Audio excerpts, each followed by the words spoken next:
స్వామియే శరణమయ్యప్ప. చంద్రమౌళి గురు స్వామి దైవమే శరణమయ్యప్ప. కొక్కొండ శ్రీశైలం గురు స్వామి దైవమే శరణమయ్యప్ప. మహేశ్వర గురు దైవమే శరణమయ్యప్ప.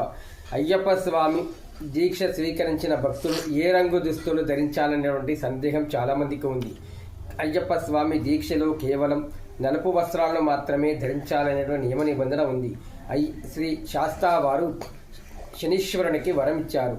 నా యొక్క దీక్షాదారులు మండల కాలం పాటు నలుపు రంగు దుస్తులు మాత్రమే ధరిస్తారని చెప్పి ఉన్నారు. అలా నలుపు రంగు ధరించినటువంటి దీక్షాదారుల ఇంటికి 7 అడుగుల దూరంలో శనీశ్వరుడు ఉంటాడు. కాబట్టి మొదటిసారి మాల వేసిన, 18వ సారి వేసిన, 50 సార్లు మాల వేసిన కేవలం దీక్షాకాలం మొత్తం నలుపు రంగు దుస్తులు మాత్రమే ధరించాలి.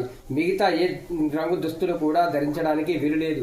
కేవలం శబరిమల వెళ్ళినప్పుడు ఎనిమేల నుంచి సన్నిధానం వరకు వనయాత్రలో తప్పుపోయే స్వాములను గురుస్వామిని గుర్తించేందుకు కేవలం కాషాయ రంగు మాత్రం కండువా ధరించాలనేటువంటి నిబంధన ఉన్నది. కాబట్టి ప్రతి ఒక్కరూ నలుపు రంగు దుస్తులను మాత్రమే ధరించాలి.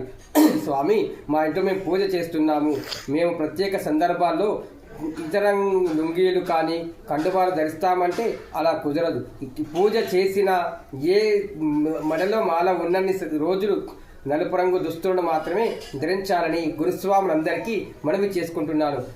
ఈ విధంగా వేరే రంగు దుస్తులు ధరించడం వల్ల మీ యొక్క దీక్ష పాడవుతుంది. కాబట్టి ప్రతి ఒక్కరూ నలుపు రంగు దుస్తులను మాత్రమే ధరించాలని కోరుతున్నాను. దీనివల్ల ఏడాది కాలం పాటు శనీశ్వరుడు మీ వద్దకు రాడు. శనీశ్వరుని అనుగ్రహం వల్ల మీకు అష్టైశ్వర్యాలు, సంపదలు వస్తాయి. స్వామి శరణం. స్వామియే శరణమయ్యప్ప.